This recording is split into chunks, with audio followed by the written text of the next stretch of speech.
Tripure, Soundsworth Manipur, and Kriti Henna. Please follow the general instructions. Please keep your cameras on. Your mics should be on mute. You may use the chat box for any questions.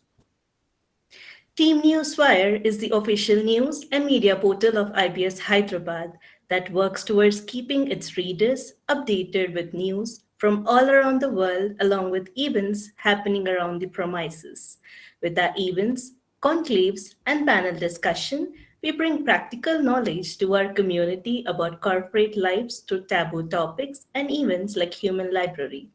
Team Newswire provides the opportunity to the students of IBS Hyderabad to refashion their erudite ideologies towards the corporate world by encouraging versatility in its domain to achieve a broader perspective of the corporate culture. Dot Club is the official techno managerial club of IBS Hyderabad. Believes in nurturing the analytical skill sets and tech savvy attitudes for resolving emerging managerial challenge along with a horizontal focus on academic learning and employability. Now let's introduce our guests for the panel we have with us. Arjun Balasa.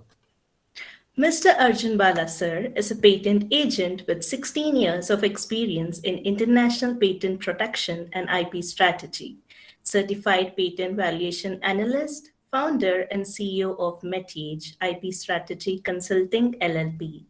Inventor on two patent applications, got over 100 US patents granted, over 90% success rate in patent prosecution. He worked with portfolio companies of Kernel Labs, including Trusted Key, Omnivore, and OCO, and helped them to build US patent portfolios for technologies such as blockchain, cryptography, volumetric video, and robotics. He attended and minuted patent review meetings, coordinated with Professor for Mining Invention Disclosure, conducted prior art searches, and helped with patent filling and docketing. He also helped to organize a Pan IIT conference on intellectual property rights. We welcome you, sir. We also have Arpit Chaturvedi, sir, with us. Mr. Arpit Chaturvedi, sir. He is an author and strategic management professional with a Master of Public Administration focused on government, politics, and policy studies from Cornell University. He has also done his MBA in HR from Symbiosis Center for Management and Human Resource Development. He is the co-director of Global Policy Insights, which is a multinational think tank working on a democracy and governance, policy innovation, and international political economy. He is the director and co-chair of the Quad Forum. He works as a co-chair in the Indian Women in International Relations Forum, which is a unique network of Indian women and women in Indian origin. Emerging Out Global Policy Insights, which is centrist policy research think tank with a vision to amplify the voices of women in the field of international relations and international political economy. We welcome you, sir. So the moderator for the evening will be Mr. Satyajit Nanda. Over to you. Thank you, anchors. And now, again, a very great evening to both the guests. And we welcome on behalf of IBS Hyderabad. Coming forward to the topic, so this is like very good topic which will be helpful for the budding managers here because the audience here are from first and second year of MBA in all the specialization. The topic is, as it says, Indian patents, problems, challenges, and way ahead. To discuss the same, I would like to request Mr. Arpit Chaturvedi to come forward with the brief. Then we'll be having Arjun Bala sir to discuss the points. So Arpit sir, please. Sure. Thank you so much for inviting me. And as you know that I am mostly an international political economy expert and not specifically a patent expert. So I think the specifics Arjun will tell you, but what I can tell you is this, that knowledge, as we understand it, is power. Knowledge is also money. And if you look at the concept of the various types of goods in economics, so typically, there's something that we call as public goods. Now, most of the people think that public goods are something which are just goods which can be consumed by the public. These are like public education is public good. All of these things that are provided by the government, that is public good, but that's not the case. Public goods essentially have two features. One is non-rivalry and another is non-excludability, which means I'll explain each of them so that you get a broad overview of what we are talking about. So non-excludability simply means that you pay for something, you get it, and you don't pay for it, you still get it. So like your national army, right? You pay your taxes, they'll defend you. You don't pay your taxes, it's not going to be the case that they're going to be like, okay, if this area is under attack or there's a war, I'm not going to defend this person because they haven't paid their taxes. Okay. Now, that is non-excludability. Another is non-rivalry. Non-rivalry essentially means that my consumption of that good does not eat into your consumption of that good. So that is non-rivalry. So something like sunlight, okay, it's a non-rival good. So if I am out there bathing in the sun, and if somebody else sits beside me, then their consumption of that vitamin D that they are gaining from that sun is not eating into my consumption of that, right? Now, the problem is that when you have a good which is non-excludable, which means that you pay for it, you get it, and you don't pay for it, you still get it, then a rational actor, we as human beings, would always like to not pay for it and still get it, right? That's what, profit maximizing rational human beings would do. And this becomes a huge challenge when you talk about incentivizing innovation. As we all know that now data, innovation, a lot of people would tell you technology is the new currency. I'd say innovation is the new gold that is driving the world right now. Now, why would anybody be incentivized to innovate where I put in years and years and years of effort and I convert whatever I'm providing, whatever innovation that I come up with, it becomes a public good in the sense that it is non-excludable. You pay for it, you get it. You don't pay for it, you still get it, right?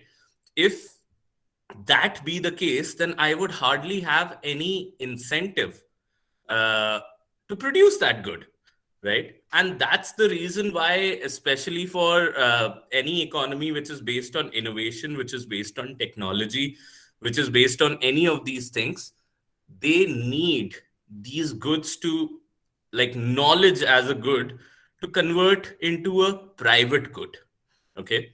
Private good is any good which is excludable as well as rival, which means that you pay for it, you get it. You don't pay for it, you will not get it. Okay. It is rival. That means that my consumption will eat into your consumption. Okay. So at best, it can be a club good, which means that it is not rival, just excludable, but it needs to be excludable if you want specialized, specific incentives for people to work. Now, these little things can create a mass level effect on the society.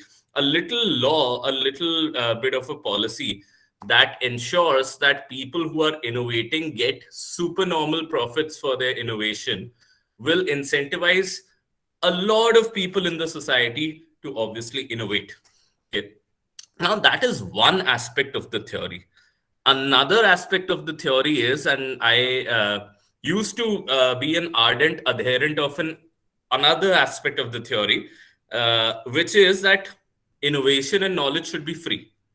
A lot of people would argue that, especially for research, especially for any sort of knowledge that we are creating, including patents, they should all be free, because a lot of people are not getting medicines for AIDS in many continents because of the high patent barriers. A lot of people are not really going to be able to access the right sort of education if we have all of our journals, etc., behind a paywall. So broadly, a pop theory also is that Silicon Valley became Silicon Valley because there was a point of time where it did not have a patent regime. So the idea over there was that good artists get inspired and great artists steal. So what also happens is that when there is a great transfusion of ideas, when you come into a space where there is just so many ideas, any idea that you produce is eventually, even if you give it out for free, so any idea that you produce is still going to come back. It's going to benefit many people, but if many people are benefited, then overall the society goes up and you benefit as well as a result of that. So that's another theory of which argues against patents. Now, what is good out of these? What is bad out of these? The debate is still out. We don't know. But as far as, and I'll also tell you, I'll let the other speaker come in right now, and I'll also tell you some pros and cons of having a strong patent regime in India versus not having one. So there are arguments that if you don't have a strong patent regime, it will lead to some sectors growing in India. And there are arguments that if you have a strong patent regime, it will lead to other sectors growing. So we'll talk about that, but I'll hand it back to you. Thank you so much, Arpit sir. Arjun sir, please continue. Okay. I was going to talk about some basic things about patents and so on. Like before we actually debate about some of these finer aspects, I think everybody in the room may not understand what a patent is, and how many of you don't understand? Like, how many of you don't know what a patent is, or what is your understanding? I would love to hear from the audience. Like, if any one of you could even tell us what a patent is, or what is your understanding of a patent? Anyone of the audience, please respond.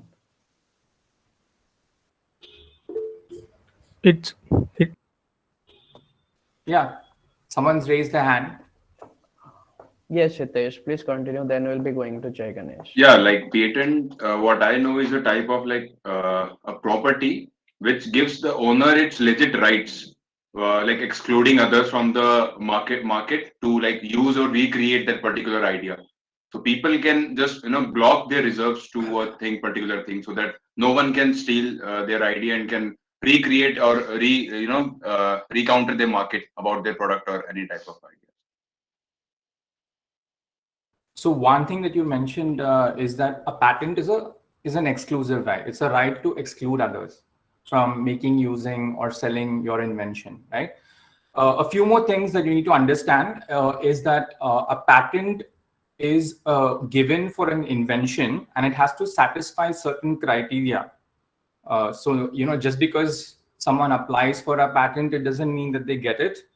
So there has to be like novelty, there has to be non-obviousness. So there has to be a genuine technical contribution. So you should have invented something which people not only don't have access to, that knowledge doesn't exist in today's world in the public domain, but it's also not obvious to someone from the same technical field, right? By combining existing sources of knowledge to arrive at this new invention. So there has to be a genuine technical contribution in order for the applicant to get a patent. And the next thing is that a patent is country specific. So there are limits and there are boundaries. Yes. So someone has pasted here somewhat a textbook kind of definition here. So basically, again, it says it's an exclusive right, but it's a country specific right. So you have to keep in mind that a patent is valid only in the country where it is applied for and granted. And it goes through a stringent process of examination, which may last a couple of years. So it's not like, like I said, it's not so easy to get a patent. And so, for example, like a company there's no such thing as a global patent. And there is even no such thing as an international patent. Patents are country specific. So one needs to apply in each and every country where they seek exclusive rights. So the very fact that one has to invest a lot of money, not only in innovation, but also in applying for patents and convincing the respective patent offices, right, in each country. That is also a barrier to even apply for a patent, which is why most companies, individuals, research institutions don't even bother. So even whether there is a patent system or not, I mean, there is enough of a barrier to apply for a patent simply because of the effort, the time it takes, couple of years, and the costs involved, right? So even the largest corporations don't apply for patents in most countries. They may apply in 1 or 2 countries. So like, for example, most American companies apply for patents only in America, only in the USA, only in 1 country. They don't even bother to apply in Canada or Australia, and certainly not in India. The number of patents filed in India is a very, very small number. So before we really look at the possibility of a threat of Indian companies being restricted from commercializing certain inventions in India, we have to look at the data, the numbers, the number of patents being filed in India, right? Number of patents which get granted in India, number of patents which actually get enforced in India. So if you look at those numbers, it's still very small. So so one of the boundaries is a patent is country specific, right? Yet another thing to keep in mind is that a patent is valid only for a period of 20 years, right? And that is from the earliest filing date, which is called a priority date, or the filing date in that respective country. Now it takes a couple of years to just come up with an invention. It takes a couple of years to get a patent. It takes several years to actually commercialize that invention. So in some cases, like in medicinal, pharmaceutical, medical devices, it's not enough if you have a patent or if you even have built a product. You need to take regulatory approvals. You need to do a lot of clinical studies, right?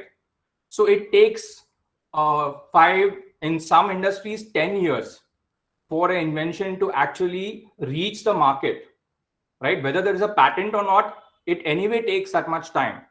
And it takes an investment of millions, if not billions of dollars in some cases to take an invention from the lab to the market, right? And they totally have a period of 10 to 15 years to exploit that patent commercially. And it takes several years to enter into any licensing deals to actually monetize a patent. And by the time something comes out of it, in most cases, the patent expires, right? Within 20 years. And once the patent expires, it's available to the public. Anyone can make it, use it, sell it, do whatever they want, right? So if you see a copyright, for example, like in the music industry, or even after, or if you see a book, like after the author, the publisher, author dies, the composer dies, his beneficiaries can exploit the copyrights for 60 years. So like somebody might live to be say 70, 80 years, and after that another 60 years his beneficiaries can make money. So each time somebody plays a song, the beneficiaries will get some money out of it on Spotify or on iTunes or whatever, right? So copyright is a very long lasting right, for example. And that's there in the entertainment industry. It's there in the case of books, music, and so on.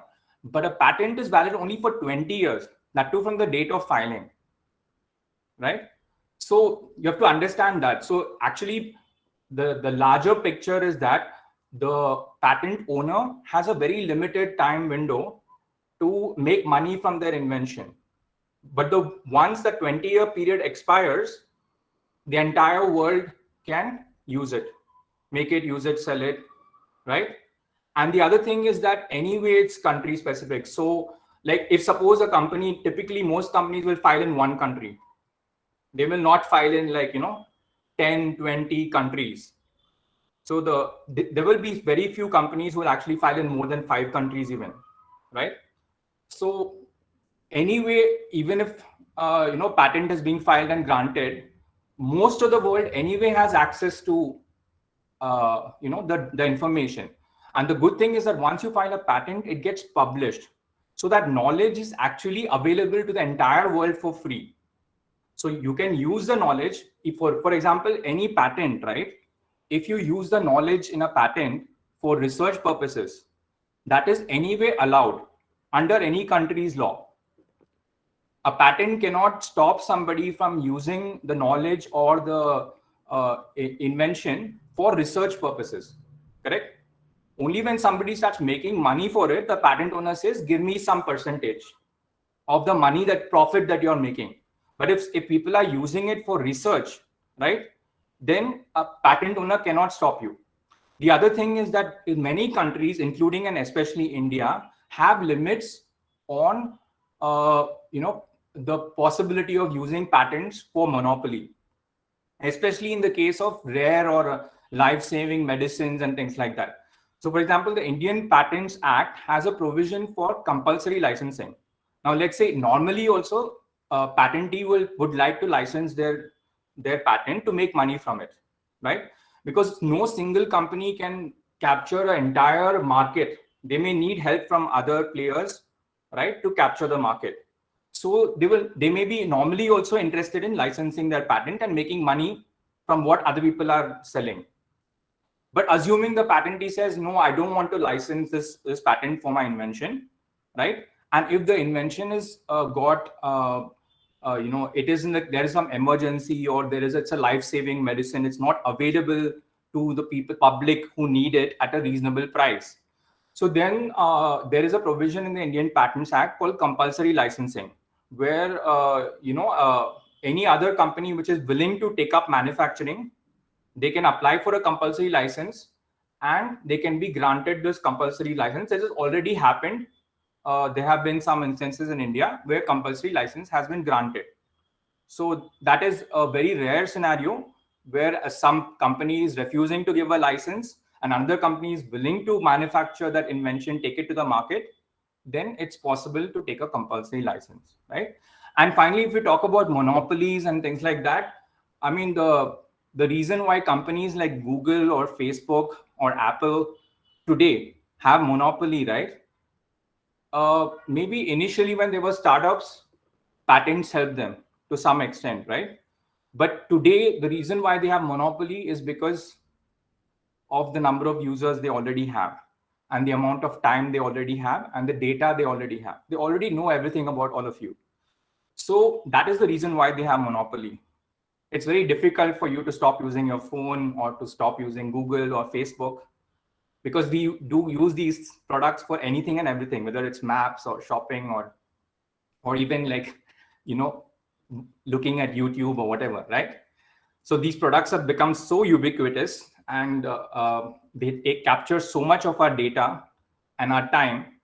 That is the reason why they have monopoly. Now, if these large monopolies have to be disrupted and opportunities have to be created for new entrants, one of the ways to do that is through innovation, right?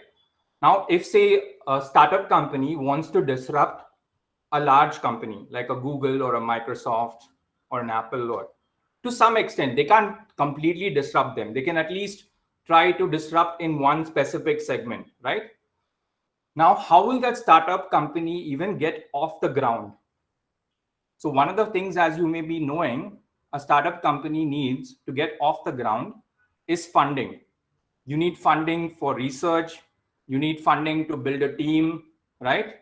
You need funding to take your product to the market. And then, so you need money from investors. Now, if an investor has to invest in a startup company, now see the investor is either investing his or her own money, which is their, taken from their retirement fund, or they're investing somebody else's money, like a venture capitalist, where they have promised them some returns, right? Now, obviously, they're going to expect returns from that investment, right? Now, if you've seen Shark Tank, for example, so one of the questions that they ask, and investors ask every startup in the beginning, do you have a patent on that? And if the answer is no, then the conversation doesn't go forward. Okay, so investors want return on their investment. Now, as a startup company which is trying to innovate, which is trying to survive, which is trying to disrupt, they need investment. And for that, they need patents, because patents protect the rights of the investors. Now, if you don't have patent, then anybody and everybody, especially the large companies, can enter that market and destroy you. Now, the only tool that you have to negotiate with a large player is that you have an exclusive right for a period of 20 years.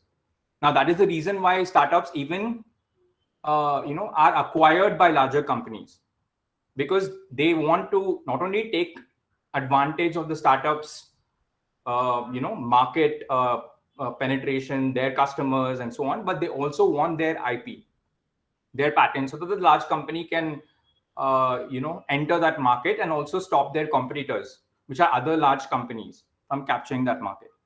And that is also the reason why investors invest in startups, because there is a possibility for them to get an exit where a large company might acquire that startup and then they can get return on their investment, right?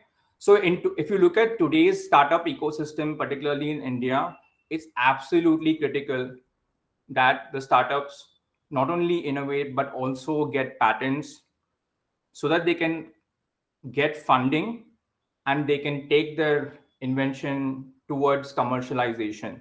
And that is the lack of awareness about this topic is one of the reasons why the Indian ecosystem in terms of innovation, entrepreneurship, and technology hasn't yet gotten as much traction as in other countries. So let's take, for example, forget about Silicon Valley. Let's look at Israel, right? It's a much smaller country than India, right? And so it's got much less resources than India, right? But if you see the number of startups that they produce, Israel, and if you look at Israeli universities, like India has so many more universities and so many more students and so many more engineers, right? But if you look at the kind of startups that are coming out of Israel, or the technologies that are being generated in Israeli universities, they are not only like coming up with path-breaking technologies and innovation, they're also commercializing them, taking them to the markets. And one of the reasons they're able to do that is that Israeli universities and startups are very conscious about getting patents for all their research. And they get funding and they're commercializing their innovations, not only in the Israeli market, but in the US market and various other global markets. They're thinking global. So even though Israel is a very small country, they have been extremely successful in terms of building a solid startup ecosystem. And one of the reasons for that is technology innovation, but also a strong emphasis on patents and licensing and technology transfer. So that's my 2 cents on this topic, that as far as India is concerned, the Indian startup ecosystem, awareness on patents is very important. And and Indian startups, even if there was no patent system in India, like say if nobody could get a patent in India, right? Even if that was the case, Indian startups can still benefit from patent systems in other countries. So for example, like in the US, so you can invent in India, but you can still patent in the US and other countries, right? So that's the beauty about intellectual property rights. Like say, you might be restricted from owning land anywhere in the world or any other physical property, but you can apply for and get a patent in any country anywhere in the world which has a patent system. You, an Indian resident or Indian national or Indian entity, right? So even if there was no patent system in India, one could still benefit from patent systems globally. And if you have an innovation, you can benefit from patents. Thank you so much, Arjun. Sure, it was indeed enriching. And now I'd like to request Arpit sir to continue. Please, sir. Okay, sure. I was wondering if you have a specific question that you want me to talk about over there. Absolutely, sir. So earlier you were saying you were about to come up with some points, so that's why I Sure. was. Okay, I'll just complete that very quickly. So, no, I think what Arjun said, and thanks a lot, Arjun, for setting the stage, because totally slipped me that it's essential to break this down and what does patent mean and what does it not. Uh, Essentially, what I wanted to say is that there are certain industries that benefit from a strong patent regime, and there are certain other industries that do not. So if you're looking at pure tech, if you're looking at other industrial processes, those are the regimes that would typically benefit from having a strong patent regime. And in fact, there are studies that show overall that the number of patents applied, approved, etc., have a positive correlation to a country's GDP. There are a bunch of studies that show that. On the other hand, things which are related to, as Arjun also pointed out, medical innovations, pharmaceutical innovations. In India, anything related to surgical tools, etc., that I believe, if I'm not mistaken, Arjun, that I believe is not patentable. So there are certain exceptions to what you can, get patented and what you cannot. But there are industries such as the medical industry, such as industries that would count as providing essential infrastructure, essential services, etc.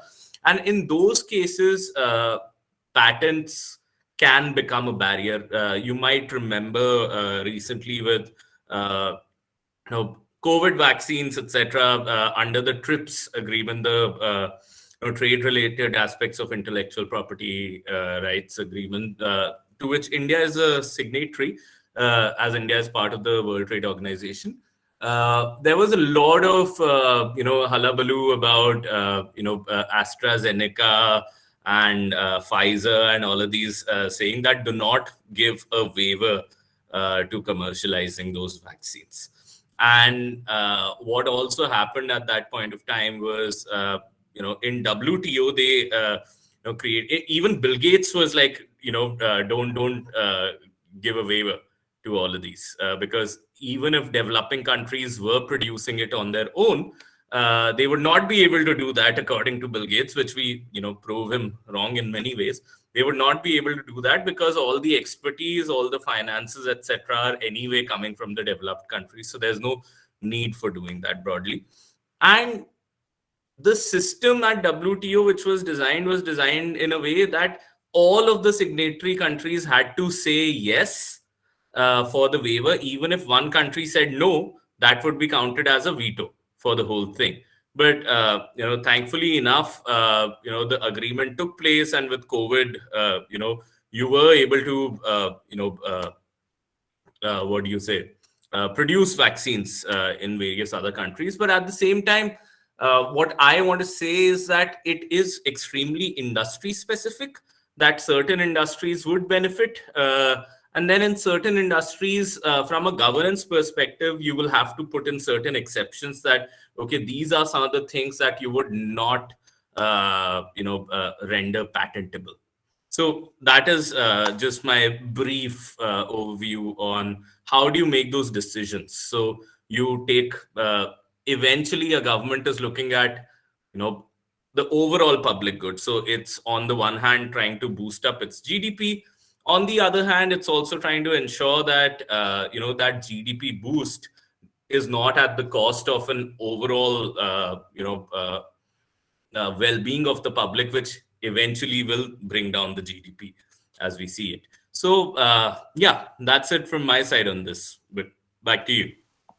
Thank you so much, sir. So after listening to Arpit sir and Arjun sir, I personally had a question. So while we are talking about be it in any industry, be it in any sector or any department, so a basic question from a management perspective, that is, suppose we are like coming up with anything like we are the market leader or we are the market challenger at least. So at that time, if we are not keeping our patent, then isn't that like we are like allowing the market followers to enter and imitate or clone that product or any innovation or whatever you call it? Throw an open question to both the guests. Yeah, I mean, if you want to create barriers to entry for competitors, patents, have a small role to play in it when you're a large company. Because large companies, the kind of innovations they come up with typically are very incremental. Like they will tweak something and they will make some small change and they will file a patent. That's how they build portfolios of hundreds of thousands of patents. These are all not very breakthrough kind of innovations, right? So which means that it is also possible for competitors to reverse engineer those inventions and those patents, come up with alternative ways of solving the same problem, which are not protected by the patent. So patents, I would say, for large companies, they are not very helpful for creating entire barriers to entry. So, but what they do is for these large companies is that they build those portfolios for defensive reasons, like because they also have a lot of companies and suing them. So the risk is higher for large companies. So the risk that a startup company will get sued by a large company for patent infringement is very low, because what will the startup be able to pay the large company? Because the cost of a patent litigation in the US is like few million dollars, actually, few million dollars. Now that means I have to recover few $100 million, right? I mean, if not at least a few, like $50 million. Like if you spend like $5 million on a lawsuit and then the startup declares bankruptcy, then it's like a waste, right? So basically the risk is for large companies. So they build these portfolios as a bit of insurance. So, I mean, there are other ways to maintain monopoly and create barriers to entry, which are not, related to patents, I would say. But they are important for startups, because at a very early stage, a startup has nothing. It doesn't have customers, revenue, all the other metrics that large companies have, monopoly, brand, all that they don't have yet, right? They're still struggling to build that. So at that time, if they are able to show to an investor that I have some asset, I have something which is valuable, then they might be able to get funding and they might be able to work towards their product. So but for large companies, they're like a Tesla can get away with saying, Elon Musk can say, take all my patents, I don't care. He's still the richest guy, one of the richest people on the planet, right? For him, patents don't matter. They matter more for the smaller people and at stages which are crucial for them. No, so just to add to that, I would totally echo and agree with what Arjun said, that if you are looking at creating barriers for entry, then there are various ways of doing it. Cost competition is one. Your brand image is another. Your quality of management, your existing data and penetration in the market. All of those are effective, and obviously a mix of those are effective strategies to build barriers to entry.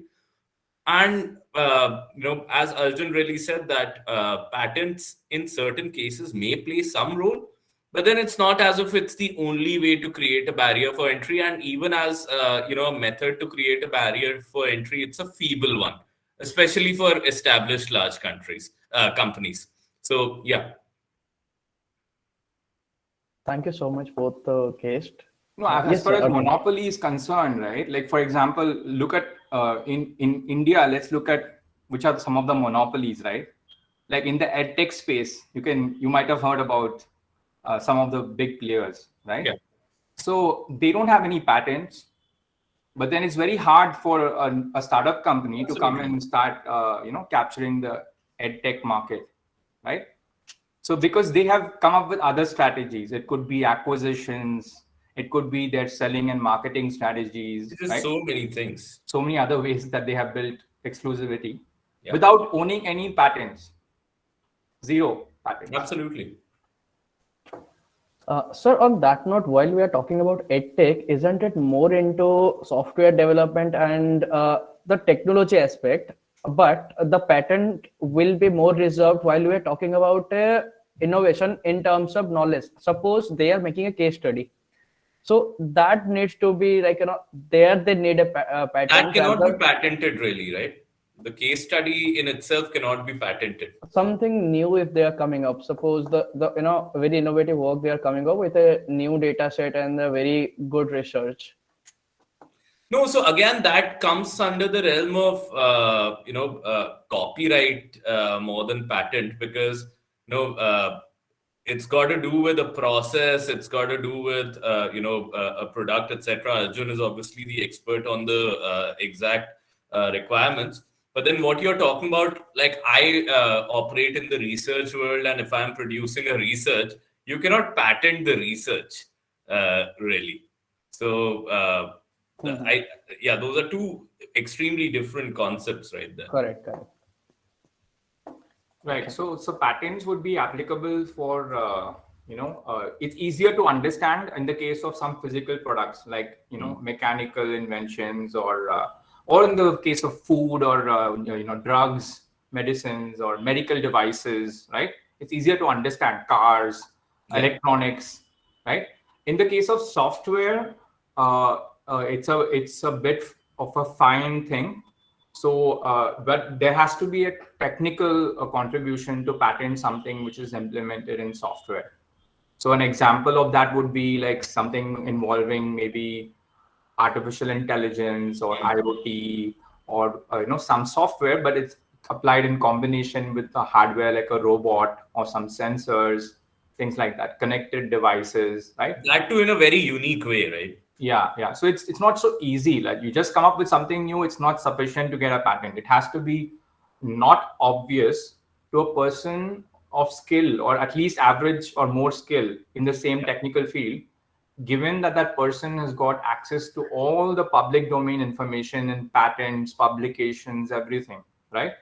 So it has to satisfy certain criteria. It has to contribute technically to the knowledge, right?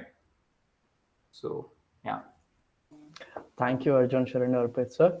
While we are talking about as a management student, a question coming into our mind is while we are talking about patent, for any business, is it feasible to only rely on the legal department for the same, or we also require any other management department? I would say from what I can tell, you need the cooperation of your strategic management team, your your technology folks, or whoever is the source of that patent generation, and of course your legal team, because without all of these working in sync with each other, I don't think that anything substantial would come to effect. But Arjun might know better. Yeah, that's a good question. So, I mean, let me show you a slide if you're okay with that. Absolutely, sir. Please. Yeah. So, are you able to see the slide? Yes, sir. Okay, great. So, patent strategy is really a part of business strategy. It has impact on various departments of a company or an organization. So, you need people to all come together. Like it could be the finance, it could be marketing, HR, and it could be like those who are involved in making the business plan. Of course, R&D, technology, and of course, and also legal, right? So all of these things, patents or IP has got impact on all these various departments. So it's not just legal. Like I said, patents increase valuation. So finance is involved there. It can generate revenue streams. It can differentiate your product from your competitors and create barriers to entry. Depending upon the scope of your patent, right? If it's a very disruptive innovation, maybe the patent can create more of a barrier to entry compared to an incremental innovation. And if you see large companies like Google and Texas Instruments, they've managed to retain the smartest engineers. Why is it that people love working for Google? That's because they have a culture where they encourage their engineers to innovate, to think, right? And they give them the space to do so, and lots of free food as well, right? And when they come up with those ideas, of course, the inventors are not going to own the rights. Google is going to own it. The companies are going to own it. But because they create this culture where the inventors are encouraged to invent, and they are paid very well, they're recognized and rewarded for that. So that's why the company is able to retain the best talent. So essentially, it has got impact across different departments of your organization. Thank you so much, sir. Thank you so much, Officer, as well. So while you were talking that for a startup, it is really essential to have a patent. So one question is coming: how difficult it is for startups to get license while comparing to big companies? And Well, in India. I would pass it on to Arjun, because I have never consulted a startup or never have been part of a startup that is actually going in for a patent. So I work more on the policy side, so I can tell you what is the decision metrics for a government to govern the patent regime. But I would not be able to tell you those specifics. I think Arjun is the better person for that. Right. So, it's not so difficult actually if a startup does want a license. In fact, large companies are very much actively trying to partner with startups. So the one biggest fear for a large company like an Amazon or a Microsoft, right, is that tomorrow some startup will come and disrupt them and become the next Google or the next disruptive company. Like, you might know that Nokia was kind of rendered obsolete, and so by other innovative companies. And at one point of time, Yahoo was the market leader in search engine. They had no competition, and Google tried to, they offered to sell Google to Yahoo for $1 billion, and Yahoo refused the deal. And we all know what happened after that. So basically, because of all these reasons, because of that fear of missing out, the large companies today are very keen to partner with startups. So when the startups are early, they give them a lot of free stuff. They give them, AWS and cloud credits. They give them incubation. They give them funding.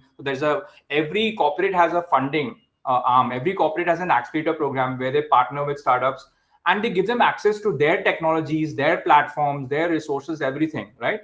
They just want them to like be part of their strategy is like, you take our IP also, take everything, right? But then you use our cloud platform, right? Use our software, right? So that's what they want. So they want them to be part of the overall Microsoft or Google or Amazon ecosystem. So for startups to get access to all this stuff is not so difficult. Thank you, sir. I would like to ask you, sir, one question. While speaking, you just told that if not in India, then in US. So it is difficult to get a patent in India? So it's, each country has its own unique set of laws, and there are challenges in getting patents in India, likewise in the US, right? So, but they can be overcome. So if you have the right knowledge, how to position your patent in the patent office and so on, convince them, you can overcome those challenges. But to give you a quick summary, right, like India has a section in the Patents Act which lists out things that are not patentable in India. Like Arpit briefly talked about surgical related inventions and so on. So like that, there's a long list of things that are not patentable in India. So this kind of derived from the UK Patents Act, but something like that is not there in the US patents, the act and rules. So basically the US was kind of more open in terms of allowing patenting all kinds of things, but that actually ended up backfiring a bit on them. So as a result, in the US, like a lot of patents got granted for frivolous things, and it actually became a hindrance to innovation. Like there were some companies which were like non-practicing entities and patent trolls, So that created a lot of problems for corporations. So actually, America revised their patents. They introduced something called America Invents Act, and they put some restrictions on patenting. So now it's kind of uniform. Like there are restrictions in the US also, there are restrictions in India also. So the key thing is that over a period of time, it evolves. And the important thing is that you have to strike a balance between the innovators and society at large. So that's what you try to strike that balance. Got it, sir. Thank you, sir. Now I'd like to ask Arpit sir to continue and tell something about from the policy point of view about the same. No, for sure. I think from the policy point of view, now I think the bigger debates on the international front are, as Arjun said, that right now patent regimes are country specific. So, your patent is only as good as the country it is registered in. Now, as we are moving forward, especially with the World Trade Organization gaining greater ground and the neoliberal world order, despite the fact that we might say that neoliberalism is, facing setbacks after 2008 and after, how we've responded to the COVID crisis. In fact, what you'd see is that neoliberalism has been able to self-correct itself even after 2008. The US government, they gave a huge package to some of these entities that were, drowning with the Lehman's crisis. And even after COVID, WTO has come out with an agreement, so which essentially means that more and more we'll also start seeing, and I'm not talking about right now, I'm talking about decades in the future, we'll in a way start seeing patent regimes which remain good for regions. For example, that's going to be the first step. So in a way, let's say if I am an ASEAN country and if I make a patent in one country in let's say in Singapore, it'll at least remain enforceable in all of the ASEAN region. And that's one scenario that we are moving towards. And the next logical extension of that scenario is that the enforceability will become good for a good part of the whole world. And a lot of skeptics say that no, that is not possible. But there are, if you look at how things are moving right now, there are certain indications that we will get to more, not just uniformity amongst the patent regimes. That's obviously one thing that the WTO stresses on, but also that sort of I don't know if interoperability is the right word, but then that, cross-national enforcement sort of a regime. It's never going to be perfect. It's never going to be the case that, you can register a patent everywhere and it's good for the whole of the world. That is never going to happen. But we will move towards that, is what I believe. But I'm sure that a lot of people would argue against that. That was indeed enriching from both the guests. And now I think it's the time came where we'll have to ask the audience to keep up their question in the chat box. So I'll be handing over to the anchors. Again, thank you each and every guest, Mr. Arjun sir and Mr. Arpit sir, for your wonderful words. It was indeed enriching. So yes, chat Thank box. you so much. Thank you. Yeah, so the floor is open for the questions, and participants, you can post your questions in the chat box. So, sir, we have a question from Nilotpal. What are the consequences if patent rights are not identified and protected as soon as it is generated? Right. Okay, so this is a bit of a legal question also. So it's not just a business question. So according to the Patents Act, right, and this is common in across multiple countries, right, is as I mentioned earlier, that in order to be eligible for a patent, an invention has got to be new, that is novel, and it has to be non-obvious to a person of average skill in the same field. And this is compared, this is determined with respect to what is already in the public domain as of that date when the patent application is filed. So when you suppose come up with some invention, right? You generate an invention, then it's but natural that that the inventor would want to not just keep it to themselves, but try to either disclose it to people outside, talk about it, publish something about it, right? Or even work towards commercializing the invention, right? So that's what they would work towards. And when you publish your invention, right, or you sell it commercially in public, you lose novelty. So which means that the same person who invented it, by publishing the invention or by selling the invention in public, they would be prevented from getting a patent for their own invention, right? So that is one consequence of delaying the patent filing. Now, that doesn't mean that one should not publish your invention or commercialize your invention. It only means that the timing is important, that one should file a patent application before doing these things, which is before publishing or before selling commercially, right? That's all it means. So for example, for academia, definitely they should publish papers, right? So but then if they want patent protection, they should apply for a patent before that paper is published. So that is the important thing. And the consequence is that basically the patent systems worldwide are first to file, first inventor to file, rather than first to invent. Now, earlier, the US used to have a first to invent system, where even if you delayed in filing your patent, you could later, go to court and say that I invented it before this other person, right? And you had some records to prove that. You could still get your patent. But then even the US has moved to a first inventor to file system. So whoever files the patent application earlier will get priority for patent grants.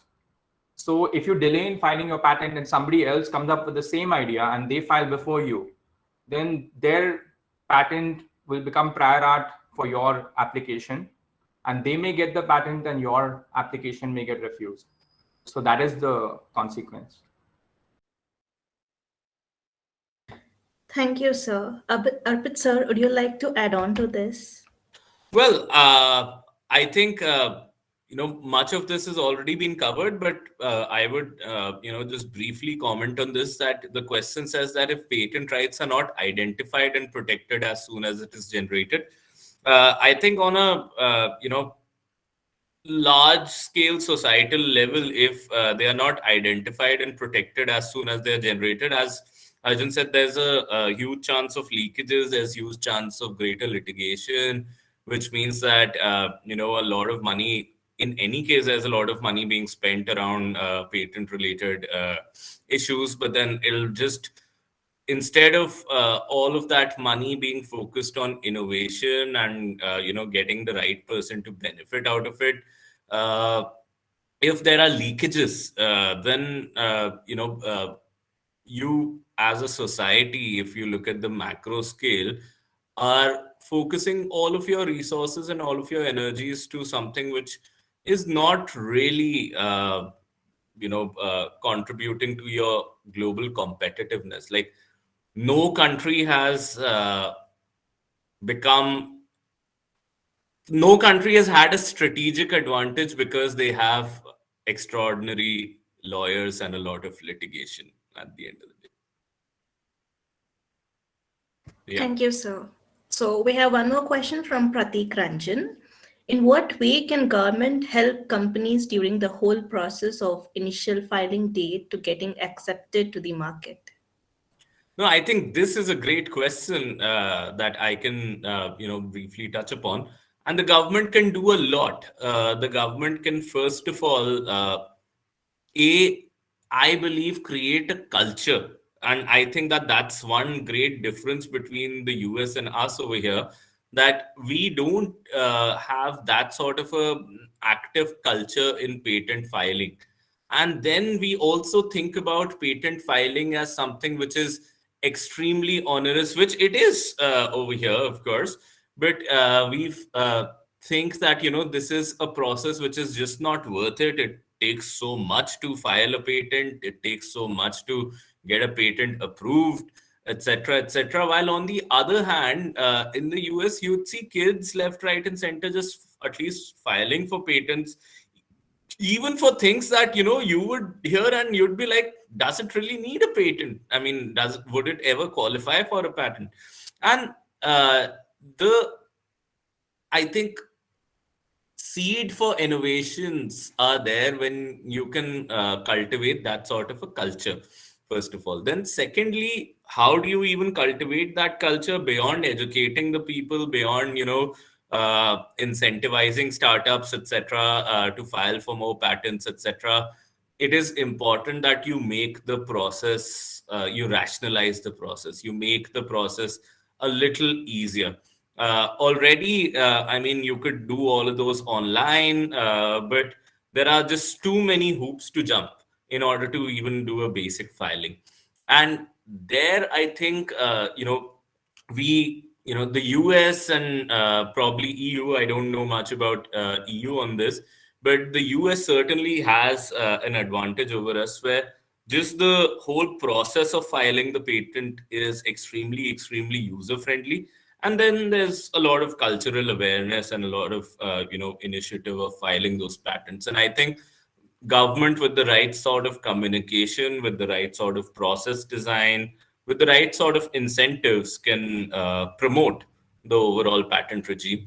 I would say that's for starters. And then obviously the government could literally just sit with the industry, and I don't think that we do that as often as we should do in our country. That the government should sit with the industry, should sit with the right stakeholders to figure out how the patent regime should be, and also take its own call, but also take a broad based public opinion on what are the things that should be on the non patentable list, and what are the things that should be outside of it. So I think those sort of discussions, when they are made by bureaucrats, it becomes harmful for the industries as well. It becomes harmful for the people. But when they are done in consonance with broad-based discussions, it can render much better results. That's what I feel. Thank you, sir. Yeah. Arjun, sir, would you like to add on to this? Yeah. So about government helping companies, right, through this process of patent acceptance and getting accepted in the market and so on. So different countries have looked at this problem, okay, and China has done it in a particular way. So China understood that they needed to boost innovation as well as patenting, not just in China but also in other countries by Chinese companies. So I was I had attended an IP conference in China where there were patent of government people from the patent office in China in 2010.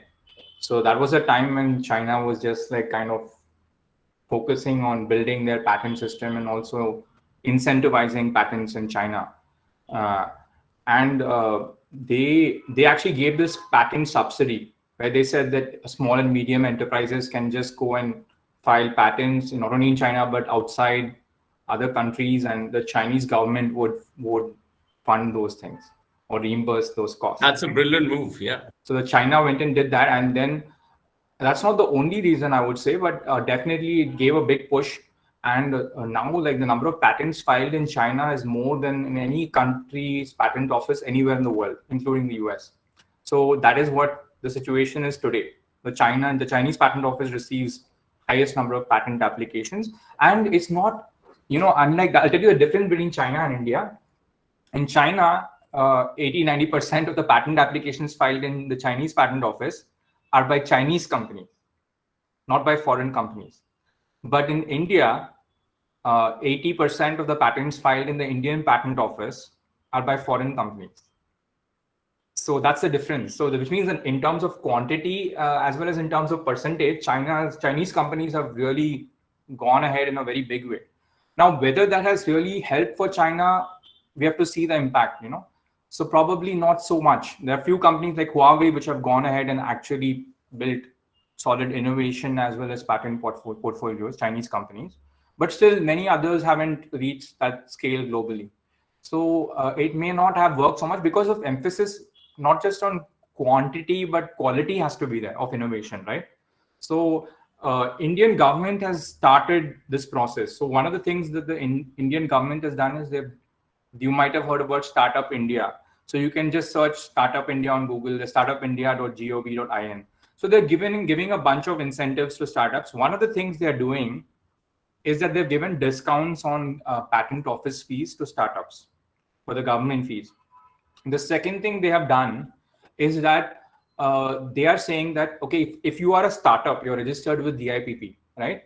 You can approach one of the facilitators who are empaneled with them, patent facilitators, and they will reimburse the cost of that facilitator to help you to file the patent and help you to get the patent granted.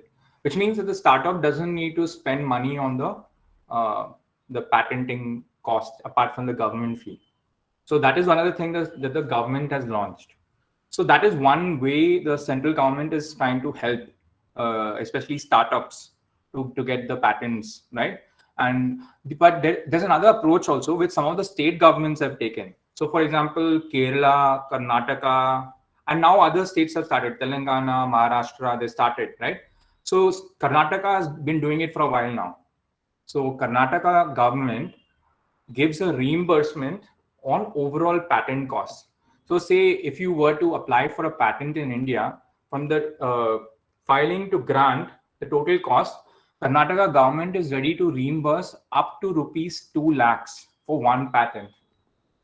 And it may actually cost a startup in some cases less than that. But the government is ready to reimburse up to 2 lakh rupees per patent in India, Karnataka government, right? For a startup which is registered with Startup Karnataka. And what is more interesting is that for a, say, foreign patent, like in a US patent or a patent in the European Patent Office or something, they're ready to reimburse for one invention, one patent, up to 10 lakh rupees. And say through, I own an intellectual property firm, right? So we help, we are able to get a US patent for a startup for 4 to 5 lakhs through our firm, including patent office fees, US attorney fees, our fee, everything. But the Karnataka government is ready to reimburse up to 10 lakh rupees for any one foreign country patent. But I mean, it can cost a lot more, because if you go to a US firm, you might hear that it costs like $50,000 to get a US patent, right?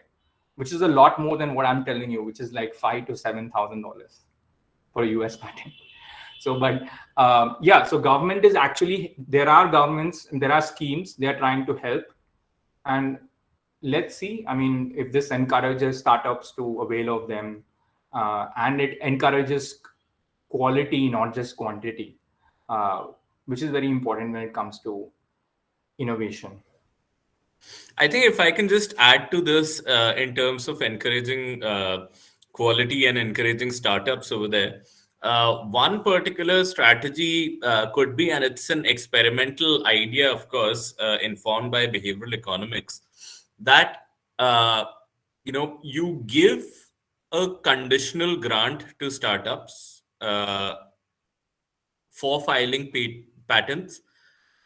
And if the patent is successful, maybe give a partial grant initially. And if the patent is successful, then you'll get the whole of the reimbursement. So right now it's just do it and then you'll be reimbursed. But then if you can break it down in a way that you can give certain grant upfront if you're even in the process of applying for it, and then give the rest of it upon successful this thing, it would create much greater incentive, and that comes from this whole theory of loss aversion in behavioral economics, where and they've done this experiments with teachers, etc., quite a lot, where in the US, for the teachers who were given part of the salary at the beginning of the month, and then they were asked that, okay, the eventual aim was that their students should perform better in the exams. They should score better in the exams. So one group, you give performance-based pay after the exam results are out. And for one group, you give at least some amount. And then any and every teacher, they don't want to lose it. Loss aversion is real, where we are incentivized more by the fear of losing something than by the prospect of gaining. So when you have some of it already in a kitty, then you work doubly hard, triply hard in order to make it to the finish line. So those could be some little innovations that various governments could do, and probably state governments are a great place to start there. I just forgot to mention one thing. So as part of Startup India, right? There have been some more developments. So since say the last 5 years or so, one of the great things that has happened in the Indian patent system is that they have introduced this concept of expedited examination of patents, and there are That's various awesome. conditions under which you can qualify. One of the requirements is if you're a startup, if you're registered with DIPP, you can apply for expedited examination, right? And earlier, it used to take an indefinite amount of time to get a patent.